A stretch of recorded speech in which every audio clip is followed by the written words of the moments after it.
오늘의 말씀은 마태복음 16장 16절부터 19절 말씀을 우리 한 목소리로 함께 봉독합니다. 시몬 베드로가 대답하여 이르되 주는 그리스도시요 살아계신 하나님의 아들이시니이다. 예수께서 대답하여 이르시되 바요나 시몬아 내게 복이 있도다.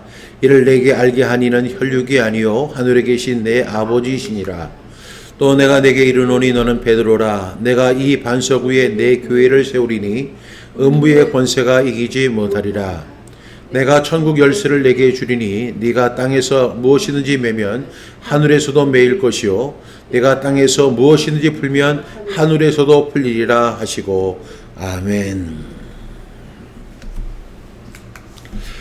오늘은 마태복음 16장 16절부터 19절 말씀을 통해서 교회의 세 개의 비밀, 교회의 세 개의 비밀이라는 제목을 가지고 함께 말씀을 나누겠습니다. 우리 지난주에 이어서 오늘 가이사랴 빌립보에서 있었던 예수님의 질문에 대한 답변을 제자들이 한 내용을 보게 됩니다.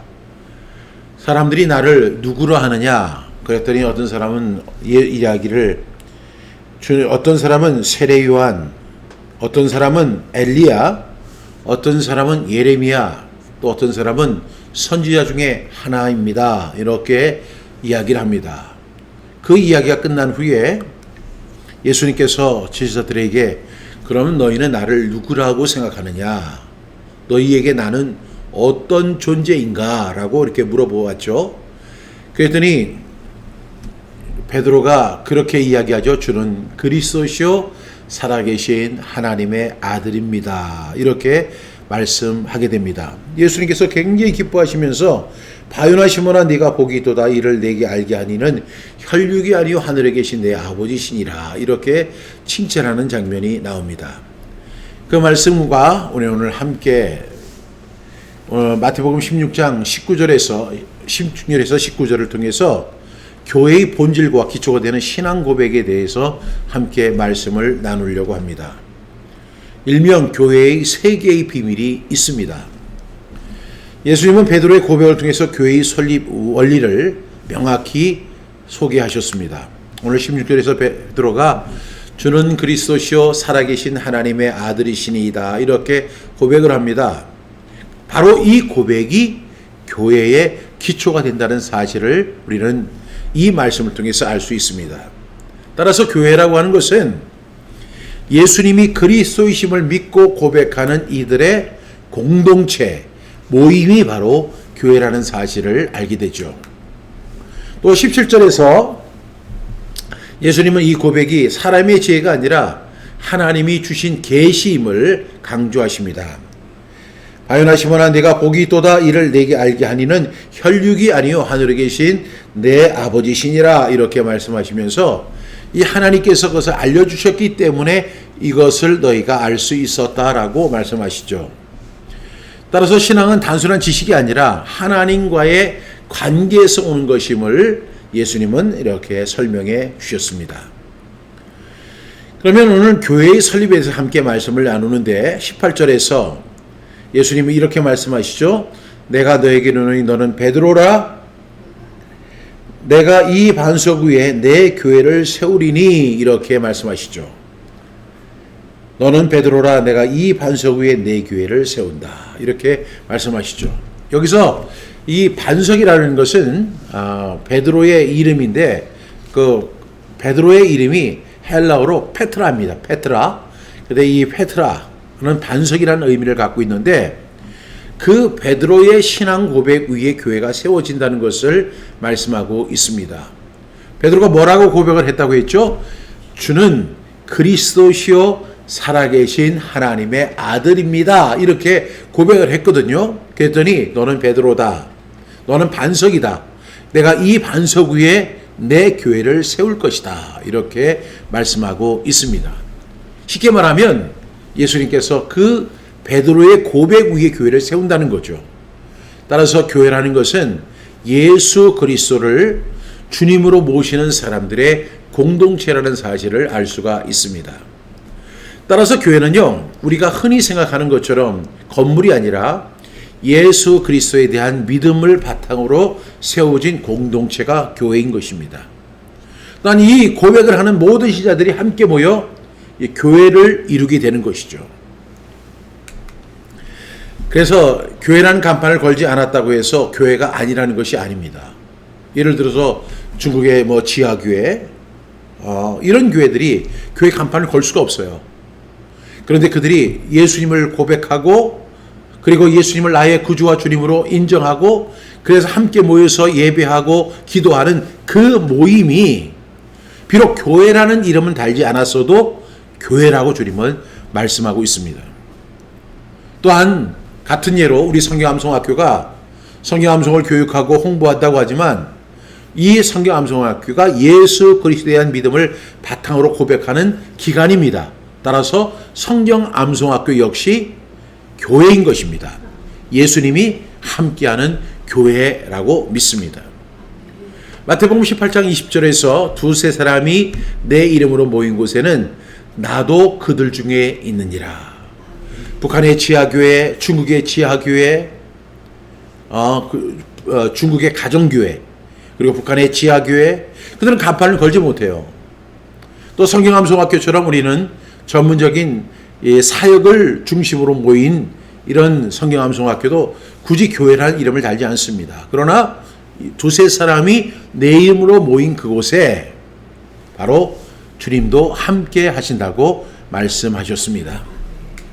또한 마가복음 9장 37절에 보니까 누구든지 내 이름으로 이런 어린아이 하나를 영접하면 곧 나를 영접하며 누구든지 나를 영접하면 나를 영접함이 아니요 나를 보내신 이를 영접하는 것이다 라고 말씀하셨습니다. 그러니까 누구든지 예수님의 이름으로 어린아이 하나를 섬기는 것이 바로 예수님을 섬기는 것이고 그 예수님을 섬기는 것이 예수님을 보내신 하나님을 섬기는 일이다. 이렇게 말씀을 하셨습니다.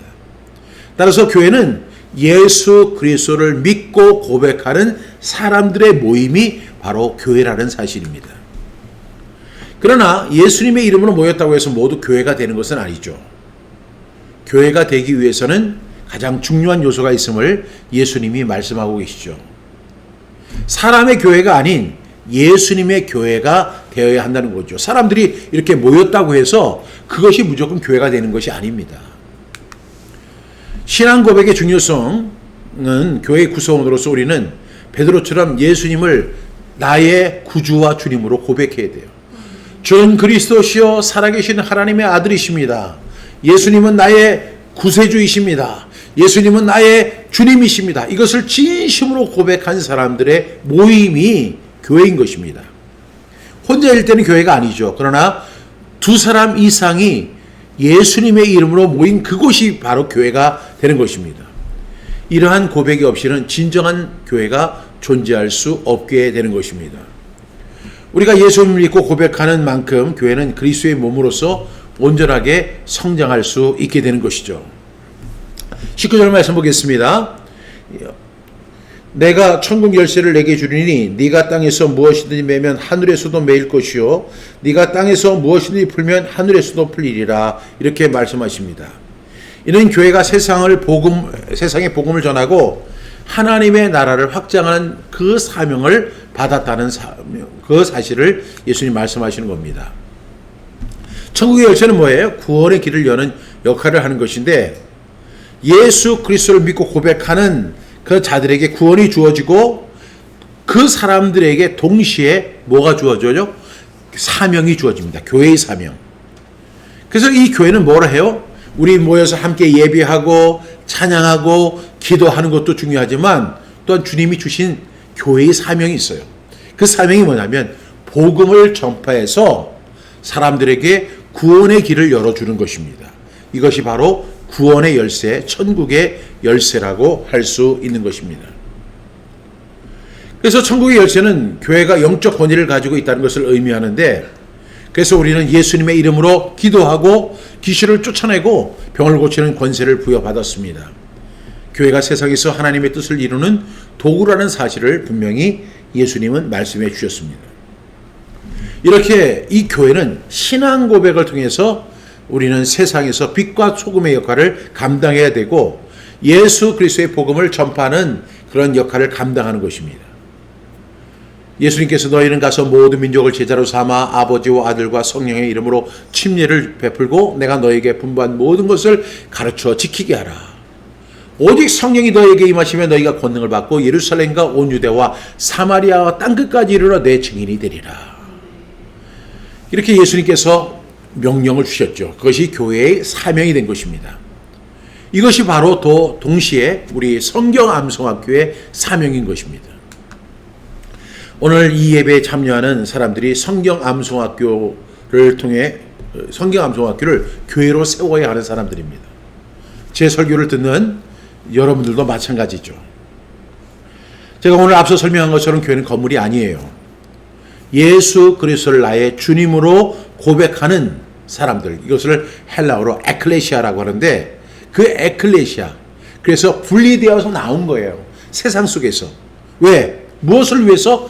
예수 그리스도를 나의 구주와 주님으로 고백하고 인정하고 그렇게 모인 사람들, 그리고 주님이 주신 사명을 감당하기 위해서 그 사명을 감당하는 사람들이 바로 에클레시아, 바로 교회라는 것을 말씀드릴 수가 있습니다. 그런데 이 우리에게 큰 착각이 있는데 사람들은 자신이 섬기는 교회를 우리 교회라고 또 내 교회라고 여기는 경향이 있는 거예요. 여기에서 우리가 오류가 발생할 수 있다는 사실을 볼 수가 있습니다. 그러다 보니까 자연스럽게 다른 교회에 대해서 또 다른 교파의 교회들에 대해서는 좀 적대시하고 또는 경쟁 상대로 여기는 그런 일들이 있습니다. 이것은 교회에 대한 기본적인 지식을 모르는 거예요. 무지한 것입니다. 아니, 교회의 기득권자들이 교회를 유지하기 위해서 교묘한 속임수를 베푸는 것입니다. 이것은 사실을 교회를 무너뜨리는 요소이고 이 교회를 무너뜨리는데 앞장서는 것은 바로 사탄인 것입니다. 오늘 분명하게 말씀드릴 수 있는 교회의 첫 번째 비밀, 우리가 교회의 세 개의 비밀이 오늘 주제인데 그럼 첫 번째 비밀이 뭘까요? 첫 번째 비밀은 교회는 건물이 아닌 사람들이라는 것입니다. 베드로의 신앙 고백을 두고 예수님이 이 반석 위에 내 교회를 세우리니 음부의 권세가 이기지 못할 것이다 그랬어요. 그 베드로의 고백이 뭐예요? 주는 그리스도시요 살아계신 하나님의 아들입니다. 저는 이렇게 고백합니다. 예수님은 나의 구세주이십니다. 예수님은 나의 주인이십니다. 이렇게 저는 고백을 합니다. 그 고백 위에 교회가 세워지는 것입니다. 그런데 그것은 건물을 의미하는 것이 아니라는 사실 여러분 잘 알고 계시죠? 자꾸 이 교회를 건물로 이해하는 사람들이 있는데 여러분 그건 몰라서 그렇다고 하면 배우면 되는 거예요. 그런데 다시 한번 말씀을 드리면 교회는 건물이 아니에요. 우리가 지금 흔히 보는 교회의 건물들은 그것이 교회가 아니라 뭐예요? 예배당입니다. 그래서 우리는 이름을 바꿔야 돼요. 뭐라고 하냐면 무슨 교회 예배당이라고 이렇게 얘기를 해야지 그것이 마치 교회인 것처럼 그 건물이 교회인 것처럼 이렇게 묘사해서는 안 된다는 것입니다. 교회가 뭐라고요? 예수 그리스도를 고백한 사람들의 모임이 교회입니다. 절대로 건물이 교회가 아니라는 것을 우리가 자꾸 인식을 해야 돼요. 그러나 교회가 건물이 아니라는 사실을 알고 있으면서도 교회는 건물라는 은영 중에 그렇게 강조하는 것은 분명히 잘못된 의도가 있다는 것을 의미합니다. 여러분 한번 보세요. 평상시에는 교회라고 이렇게 이야기하다가도 교회를 건축할 때 되면 슬쩍 그 교회를 교회 건축이라고 하라고 뭐라고 그래요? 성전 건축이라고 이야기를 하잖아요. 갑자기 교회에서 성전으로 바뀝니다. 왜 그럴까요? 성전 건축에 참여하라는 거예요. 그 일이 귀하다고 하면서 교회 건축이라는 단어보다는 성전 건축이라고 쓸 때는 거기에 무슨 의도가 있는 것이 분명하다는 사실입니다. 여러분 교회를 건물로 주장하게 되면 여러 가지 이득이 있기 때문에 그렇게 주장하는 것입니다. 왜? 우리 교회라고 하면 다른 교회와 어떻게 할 수 있어요? 차별화할 수 있잖아요. 많은 사람들이 저한테 와서 이렇게 얘기해요. 목사님 어느 교회 섬기세요? 예, 저는 예수 그리스도의 교회를 섬깁니다. 이렇게 이야기하면 저는요 여의도 순복음교회를 섬겨요. 저는요 강인교회를 섬겨요. 저는요 하면서 아주 그걸 굉장히 자랑스러워 하거든요. 그래서 제가 이렇게 이야기를 하거든요. 그 사랑의 교회를 섬기려면 그 시험을 보고 들어가나요? 그거 아니잖아요. 그런데 그 교회처럼 차별화할 수 있기 때문에 자꾸만 교회는 건물이라고 하는 그런 식의 은연중에 잘못된 강조를 하는 것이 있습니다. 그렇게 교회를 갖다가 한정을 하게 되면 다른 교회로 이렇게 유출되는 것을 막을 수 있습니다. 그러니까 이렇게 이야기하잖아요. 이사를 멀리 가더라도 주일날에는 반드시 우리 교회로 나와야 한다. 왜? 당신이 서울에 사는 사람이 부산으로 이사를 가면 지금 지역이 바뀌는 거잖아요. 그럼에도 불구하고 부산에 가 있더라도 주일날에는 반드시 본교회에 나와서 예배를 드려야 한다. 여러분, 이것이 굉장히 옳은 이야기 같고 정말로 신앙의 열심인 것 같지만 그것은 잘못된 가르침입니다. 교회는 건물이 아니라 예수 그리스도를 주님으로 고백한 사람들의 모임이에요. 그러니까 그것이 부산에도 있고 광주에도 있고 서울에도 있고 청주에도 있고 하산에도 있는 거예요. 그 사람들이 같이 모여서 예배하는 그것이 바로 그 교회인 것입니다. 우리가 이런 인식을 가져야 돼요. 교회는 건물이 아니다.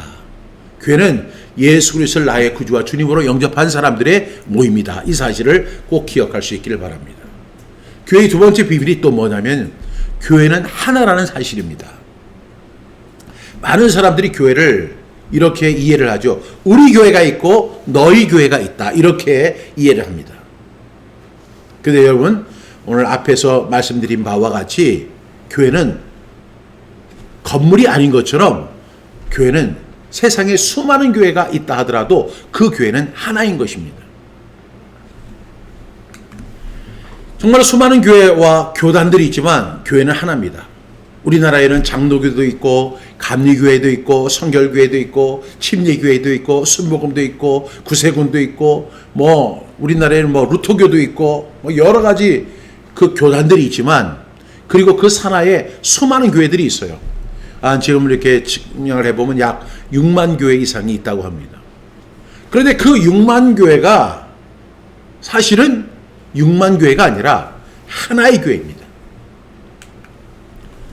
여러분, 정말로 세상에 수많은 교회들이 있고 한국에도 6만 교회가 있는데 이 모든 교회가 다 하나라는 얘기입니까? 맞습니다. 하나입니다. 세상에는 교회가 하나밖에 없어요. 그러면 우리가 출석하는 그 교회는 어떤 교회입니까? 그것은 우리가 예를 들어서 교회는 하나인데 우리가 예배 드리기 위해서 만약에 서울로 다 갈 수가 없잖아요. 그러니까 지역 교회를 섬기는 거죠. 이 지역에 예수 그리스도를 나의 구주와 주님으로 영접한 사람들, 그 사람들이 모인 그것이 교회인 것입니다. 그래서 세상에는 수많은 교회들이 있고 한국에도 6만 교회가 넘는 교회들이 있지만 교회가 몇 개냐 물어보면 6만 교회가 아니라 사실은 하나입니다. 그리고 6만 모임이 있는 거예요. 이렇게 우리는 분명히 기억을 해야 합니다. 세상에는요, 교회는 딱 하나밖에 없어요. 그것이 바로 예수 그리스도의 교회. 내가 이 반석 위에 내 교회를 세운다. 예수님의 교회밖에 없는 거예요. 이것을 뭐라고 해요? 거룩한 공교회 또는 거룩한 공회라고 이야기하는 겁니다. 우리가 사도신경을 할 때마다 이 내용을 고백하잖아요. 그래서 이 개정판 사도신경은 거룩한 공회 이렇게 이야기를 하고 세번역에서는 거룩한 공교회라고 이야기합니다. 그래서 우리가 거룩한 공회, 그 다음에 거룩한 공교회 이렇게 이야기하는데 이 말은 무슨 얘기냐면 교회는 하나라는 것입니다. 공적 교회 하나, 바로 예수님의 교회라는 거예요. 영어로 뭐라고 이야기하냐면 Holy Catholic Church입니다. 그런데 이게 원래는 영어로는 Holy Catholic Church인데 이 얘기를 들으니까 좀 기분이 나쁘잖아요. 왜? 저 카톨릭 처치가 또 있으니까. 그래서 우리가 이름을 이제 얼마 전에 바꿨습니다. 뭐라고? Holy Universal Church라고. 이렇게 이름을 바꾼 거예요. 그런데 엄밀하게 이야기하면 Universal Church는 우주적인 교회를 의미하는 거고 정식으로 이야기하면 거룩한 공교회, 교회는 하나라는 의미를 가진 단어는 Holy Catholic Church예요. 이 Holy Catholic Church가 정확한 대답이에요. 그런데 우리가 천주교를 자꾸만 생각하게 되니까 기분이 나빠서 Holy Universal Church라고 이렇게 영어명을 바꾸는 사람들이 있는데 정확한 용어는 뭐예요? Holy Catholic Church예요. 공교회예요. 교회는 하나밖에 없다는 거예요. 이 사실을 우리가 어떻게 해야 돼요? 인정해야 돼요. 그래서 캐톨릭 같은 경우는 천주교는 교회가 하나밖에 없는 거예요. 그리고 거기에 수장이 교황이고 수많은 사제들이 있고 추기경들이 있고 교회들이 있지만 그들은 한결같이 교회는 하나라고 이야기하는 거예요. 우리가 신학적으로는 그 사람들을 동조하지 않지만은요, 그것은 옳은 것입니다. 왜? 예수님의 고백 위에, 물론 이 사람들은 베드로의 고백이라고 해서 베드로를 굉장히 중요하게 여기지만 우리는 베드로의 고백입니다. 주는 그리스도시요 살아계신 하나님의 아들이십니다. 그 고백이 바로 교회를 만든 거예요. 여러분, 교회는 단 하나입니다. 오직 예수 그리스도만의 교회입니다. 그런데 교회를 자꾸만 독립하거나 차별화시키려고 하는 사람들이 있습니다. 그것은 뭐냐면 자기 교회가 누리고 있는 이런 혜택이나 유익을 다른 교회로 유출시키지 않으려고 하는 거예요. 얼마나 악한 거예요. 예를 들어서 어떤 성도가 있습니다. 근데 그 오빠가 저 시골에서 아주 가난한 개척교회를 섬기고 있는 거예요. 근데 이 사람이 담임 목사님한테 이렇게 이야기합니다. 목사님, 제가 11조를 본교회에 드려야 하는 거 아는데요. 저희 오빠가 저기 그 시골에서 가난한 개척교회를 섬기고 있습니다. 너무너무 힘들어요. 분유값도 없어요. 그런데 제가 이 11조를 저희 오빠가 섬기는 그 교회에 헌금해도 되나요? 하고 질문하니까 그 목사님이 아주 인자한 표정을 지면서 이렇게 이야기합니다. 성도님, 11조는 반드시 본 교회에 드려야만 합니다. 그러면서 우리가 그 오빠를 도울 수 있는 방법을 연구해 보겠습니다. 그런데 아직도 연구가 끝나지 않았어요. 문제는 뭐예요? 11조는 반드시 본 교회에 드려야 한다. 이렇게 이야기를 한 거예요. 그래서 그 성도님은 오빠가 그렇게 힘들고 그렇게 하고 싶어도 그 11조를 자기가 섬기는 교회에 드려야 한다. 이런 믿음으로 드리고 있어요. 이것을 우리가 신학적으로 본다고 하면 이것이 과연 옳은 이야기일까요? 많은 사람들이 지금도 그렇게 믿고 있는 사람들이 많이 있거든요. 그런데 그런 것을 앞장서서 가르치는 사람이 있는데 그 사람이 누구냐? 바로 교회 목사죠. 그 교회에 들어와야 할 헌금을 다른 교회로 유출시키는 게 싫은 거예요. 교회가 하나라고 이야기한다면 이 성도가 목사님 오늘은 제가 여기서 예배를 드려야 하는데 갑자기 제가 출장을 가서 저기 부산에 가서 예배를 드려야겠습니다. 아, 그렇게 하십시오. 하나님, 우리 교회는 하나입니다. 그러니까 거기서도 하나님 앞에 영광스럽게 예배 드리십시오. 이렇게 이야기를 해야 하는데 성도님, 그거 아닙니다. 반드시 주일 성수는 본교에서 드려야 합니다. 이렇게 이야기를 하거든요. 그 이야기 속에는 은연중에 깔려있는 것이 있죠. 반드시 우리 교회가 있고 니네 교회가 있다는 거예요. 성경은 뭐라고 이야기해요? 베드로의 고백 위에 세워진 교회이고 교회는 예수님의 교회인 동시에 딱 하나밖에 없어요. 그러니까 여기서 예배를 드리면 좋지만 또한 어떤 사정이 생겨가지고 여행 중에 있다면 그 여행지에서 예배를 드려도 되는 거예요. 만약에 그곳에 교회가 없다면 그 가족들이 모여서 거기서 함께 예배를 드려도 좋은 거예요. 주님은 그것을 기뻐하시는 거예요. 왜? 하나님은 영이시니 예배하는 자가 영과 진리로만 예배를 드리면 돼요. 그런데 아니에요. 주일은 꼭 본교에 들어와서 예배를 드려야 돼요. 굉장히 그럴싸하잖아요. 또 그런 이야기를 할 때는 목사님들이 아주 능수능란하기 때문에 아주 인자한 표정을 짓습니다. 근데 그거는 위선이고 거짓입니다. 우리 교회와 니네 교회는 다른 거야. 그러니까 너는 내 성도고 너는 반드시 내 교회에 와서 예배를 드려야 돼. 어디 딴 데를 갈 생각을 해? 어디 딴 데다 헌금할 생각을 해? 이렇게 이야기하는 거죠. 여러분, 우리가 다시 한번 생각을 해봐야 돼요. 진리는 하나님은 영이시기 때문에 영과 진리로 예배하면 되는 것입니다. 여러분, 만약에 교회가 하나이고 같은 교회라고 우리가 그렇게 인식을 하고 있다고 생각을 해보세요. 목회자들도 그렇게 생각을 하고 있고 성도들도 그렇게 생각을 한다면 많은 사람들이 자유롭게 다른 곳에도 예배 드릴 수 있을 거예요. 제가 아는 어떤 가톨릭 신자는 예를 들어서 인천에 자기 딸네 집에 가면 그 천주교 가서 미사를 드리고 또 자기 고향으로 돌아오면 자기 고향에서도 예배를 드리는 거예요. 그것에 대해서 아무런 제한의식이 없어요. 그런데 우리 개신교는 그렇지 않죠. 반드시 본교에 11조를 드려야 되고 반드시 본교에서 주일 성수를 해야 합니다. 여러분, 이것은 우리가 교회의 기본 개념을 무시하는 행위입니다. 자기 교회에 나올 헌금이 다른 교회나 기관으로 흘러갈 것을 두려워하기 때문에 반드시 본교회에다가 헌금해야 되고 본교회 예배 출석을 해야 된다. 이렇게 하는 것은 교회가 하나라는 사실을 인정하지 않는 것입니다. 그래서 이 교회 이기주의자들이 하는 말이 있다고 하죠. 세상에는 딱 두 개의 교회가 있는데 하나는 예수 그리스도의 교회고 이렇게 신학적으로, 또 하나는 우리 교회다. 이렇게 인식을 한다는 거예요. 맞아. 세상에는 교회가 하나밖에 없어. 그것은 예수님의 교회야. 그건 그거고 그래도 우리 교회는 따로 있어. 이렇게 이야기한다는 거예요. 여러분, 이것이 얼마나 위험한 행위인지를 우리가 꼭 알 수 있기를 바랍니다. 세 번째 비밀은 뭐냐면 교회의 주인은 예수 그리스도란 사실입니다. 오늘 예수님께서 이렇게 말씀하시죠. 또 내가 네게 이르노니 너는 베드로라. 내가 이 반석 위에 내 교회를 세우리니. 그래요. 예수님이 아주 명확하게 말씀하시는 거예요. 내 교회를 세운다. 예수님의 교회를 세운다는 거예요. 따라서 교회의 주인은, 교회의 머리는 예수 그리스도 한 분이십니다. 만약에 그 어떤 교회가 어느 목사의 교회라고 한다면 그것은 타락입니다.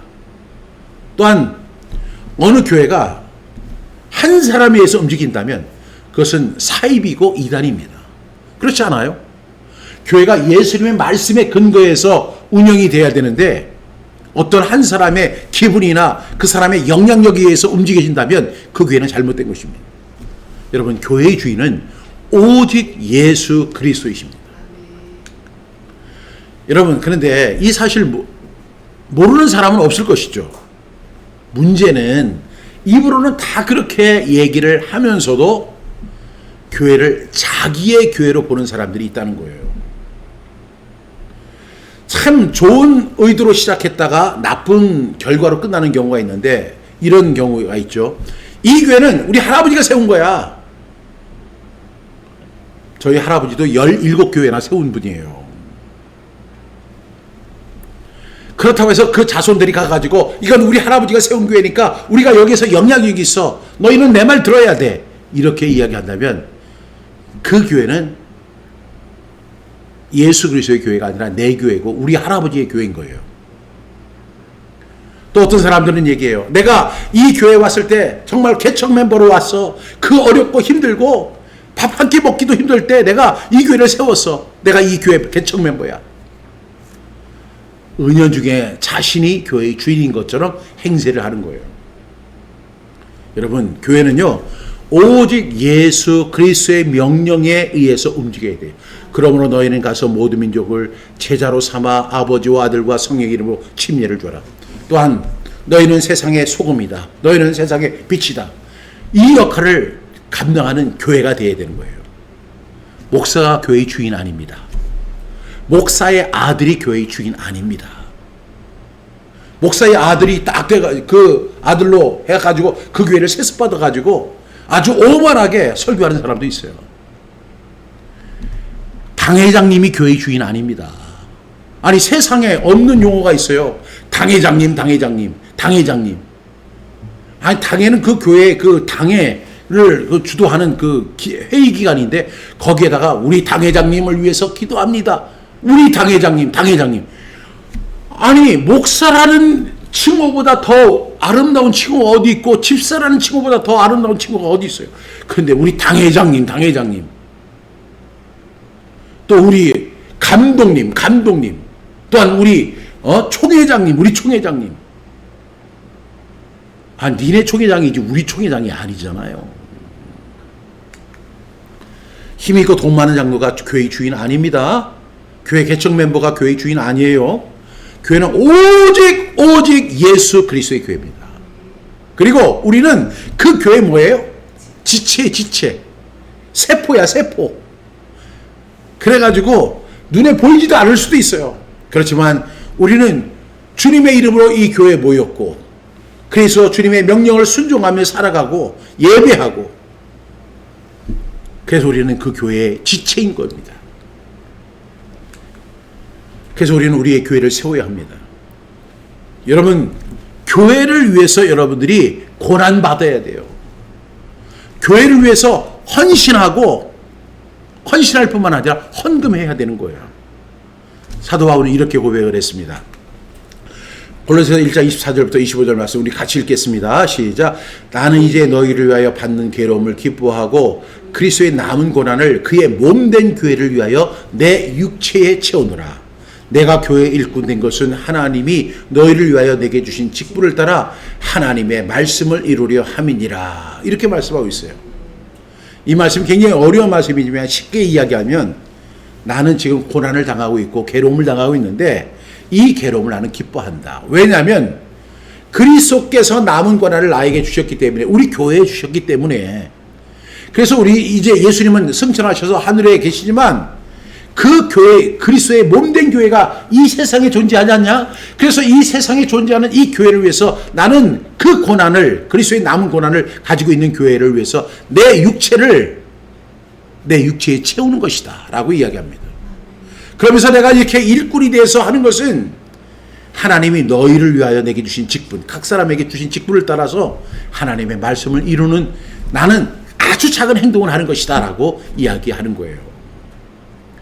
여러분, 그리스도의 남은 고난을 위해서 받는 괴로움을 기뻐하는 저와 여러분이 되셔야 한다는 것입니다. 여러분들이 성령암송학교를 교회로 세우셔야 돼요. 성령암송학교 역시 그리스도의 남은 고난을 육체에 채우는 교회이기 때문에 그래요. 성령암송을 비롯한 기간교회들이 있잖아요. 우리나라에는 CCC도 있고 내비게이트도 있고 저희 성령암송학교도 있고 여러 가지 기간 사역을 하는 분들이 있어요. 왜? 그분들이 교회 사역을 하게 되면 그 교회에 주어진 그 인원들만을 돌보아야 되거든요.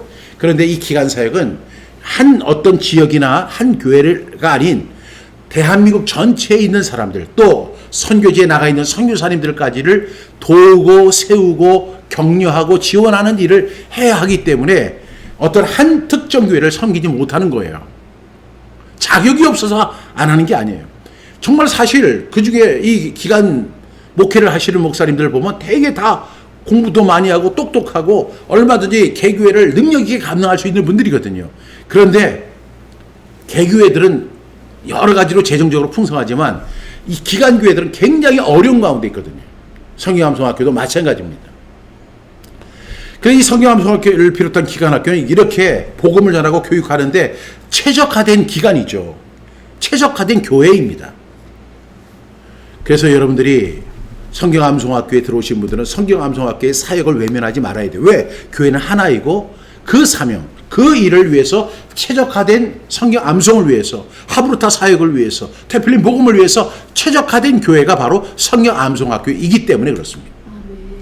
그래서 여러분들은 성경암송학교를 위해서 뭘 해야 돼요? 기도도 해야 돼요. 그러나 동시에 헌금도 해야 되는 거예요.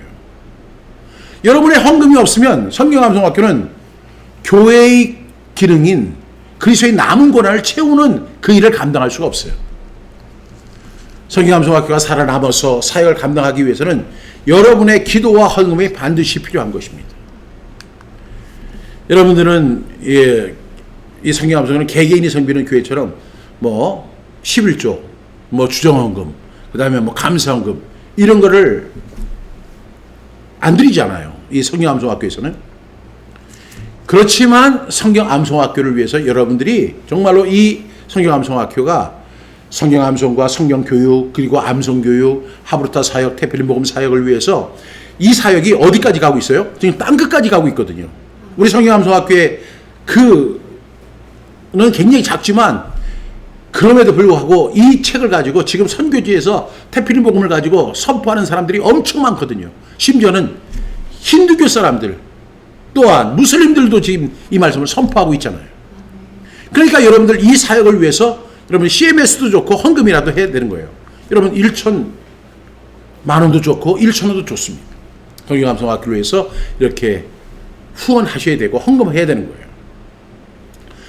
여러분 성경암송학교를 이렇게 보게 되면 정말 어떤 개교회보다도 많은 사역을 감당하고 있어요. 교회를 돕고 있고 목회자를 교육하고 있고 또한 가정에서 자녀들에게 어떻게 하나님의 말씀으로 양육할 것인가를 가르쳐주고 있고 그 다음에 선교사님들이 지금 선교지에서 정말 영적으로 굉장히 힘들어할 때 태필린 복음을 선포하면서 이들이 살아나고 있거든요.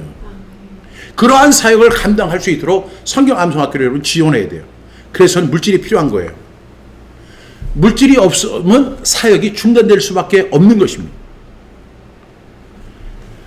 제가 이제 앞으로 계속 이제 광고를 하겠지만 지금 전 세계에서 성경 암송학교에서 출간된 15분의 기적 태필린 복음 이 책이 영어책으로 번역해달라고 하는 분이 굉장히 많아요. 많은 선교사님들이 요청을 합니다. 지금 이미 대만 성서공회에서 태필린 복음을 선포하고 있고요.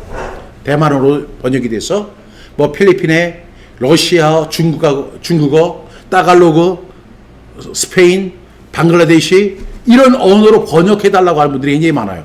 그런데 그렇게 하다 보면 우리가 재정이 없어서 다 감당을 못 하거든요. 그래서 우리가 가장 우선적으로 영어로라도 태필린 복음을 번역해서 그들에게 보내드려야 돼요. 선교사님들이 요청하고 있거든요. 이 책이 바로 15분의 기적 태필린 복음인데 여러분 이 책을 보고 우리가 한국어로 보면서 아이고 우리만 해야 할 것이 아니라 이 복음이 지금 방글라데시에 있는 그 선교사님이 이거를 가지고 지금 선포하는데 무슬림의 그 200명의 그 무슬림 청년들이 이 말씀을 선포하면서 아멘 아멘 하는 걸 여러분 동영상으로 보셨잖아요. 여러분 이 책을 번역하는데 필요한 것이 바로 물질이고 돈입니다. 이 책이 이제 영어로 나오면 이 책은 뭐 한국에서 파는 것이 아니라 이제 선교지에 선교사님들이 뭐 50부 보내주십시오 하면 50부 보내고 10부 보내주십시오. 그럼 보내드려야 돼요. 또 그 책만 보내는 것이 아니라 그 배송비가 엄청나게 비쌉니다. 그것도 다 감당을 해야 돼요. 그러면 이 책을 어떻게 우리가 영어로 출간하고 그것을 그들에게 보내줄 수 있을까? 돈이 필요한 것입니다. 그래서 여러분들이 십시일반으로 헌금해 주시면 이 사역을 감당할 수 있는 거예요. 그래서 지금도 그 방글라데시의 그 무슬림들이 태필린 복음을 선포하면서 아멘 아멘 할 때 아우 감동이 막 차오르지 않습니까? 그런데 어떤 사람들은 이렇게 이야기를 하죠. 기도하겠습니다. 제발 그 얘기를 이제 그만하시고 그 기도하겠습니다. 이거는 계속 되는데 기도만 하고 왜 헌금은 안 하는 거예요? 기도만 하지 말고 헌금도 같이 해야 되는 거예요. 지금 기도해 주신다면 지금 태산같이 많아요. 성경암송학교 사역을 위해서 목사님 기도해 드리겠습니다. 기도하고 있습니다. 이런 사람들은 지금 근데 지난주 같은 경우에는 후원금이 단 한 푼도 안 들어와요. 기도하는 사람은 많은데 후원금은 안 들어와요. 이제 더 이상 기도하지 말고 헌금하시면 됩니다. 성경암송학교가 그 사역을 감당하고 있어요. 태필린 복음 이 사역을 하고 있는데 정말로 많은 사람들에게 여러분 복음 전하기가 그렇게 어려운데 이 태필린 복음을 선포하게 하면 자동적으로 예수 그리스도의 말씀을 그들이 접하게 되고 그 사람이 마음으로 믿어 의에 이르고 입으로 신하여 구원에 이르는 결과를 막 얻습니다. 그리고 들으면 믿음에서 나며 들으면 하나님의 말씀으로 말미암느니라. 이 역사가 일어납니다. 이 사역을 위해서 여러분들이 해야 할 것은 뭐예요? 기도만 하지 말고 헌금하는 거예요. 다음에 하겠다고 하지 말고 지금 당장 하시기 바랍니다. 그래서 2025년도에는 영문판이 제작될 수 있도록 여러분들이 헌금으로 동참해 주시기를 바랍니다. 여러분 야고보서 2장 14절부터 17절 말씀 함께 읽겠습니다. 시작. 내 형제들아 만일 사람이 믿음이 있노라 하고 행함이 없으면 무슨 유익이 있으리요? 그 믿음이 능히 자기를 구원하겠느냐? 만일 형제나 자매가 헐벗고 일용할 양식이 없는데 너희 중에 누구든지 그에게 이르되 평안히 가라 덥게 하라 배부르게 하라 하며 그 몸에 쓸 것을 주지 아니하면 무슨 유익이 있으리요. 이와 같이 행함이 없는 믿음은 그 자체가 죽은 것이라. 여러분, 죽은 믿음 사용하지 말고 살아있는 믿음을 활용하시기를 축복합니다. 오늘 말씀 3개의 비밀이 있다고 했죠. 첫 번째 비밀은 뭐예요? 교회는 건물이 아니라는 사실입니다. 두 번째는 교회는 여러 개가 아니라 6만 개가 아니라 하나라는 사실입니다. 마지막으로 교회의 주인은 오직 예수 그리스도이십니다. 이 사실을 여러분들이 꼭 기억할 수 있기를 간절히 바랍니다.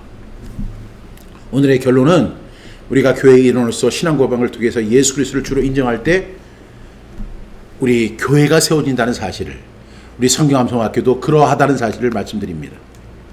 그래서 우리는 이 사역을 위해서 기도하며 헌금하면서 우리의 신앙 고백이 더 확고해지고 이 고백을 통해서 성경암송학교가 예수 그리스도의 교회로 바로 세워질 수 있도록 기도해 주셔야 돼요. 또한 기도와 함께 이 말씀 마음에 새기고 신앙 고백의 중요성을 되새기는 시간이 되어야 돼요. 교회는 예수 그리스도의 교회다. 교회는 하나이다. 교회는 건물이 아닌 예수 그리스도를 나의 구주와 주님으로 고백한 사람들의 공동체이다. 모임이다. 이 사실을 우리가 분명히 고백하고 재인식을 해야 돼요.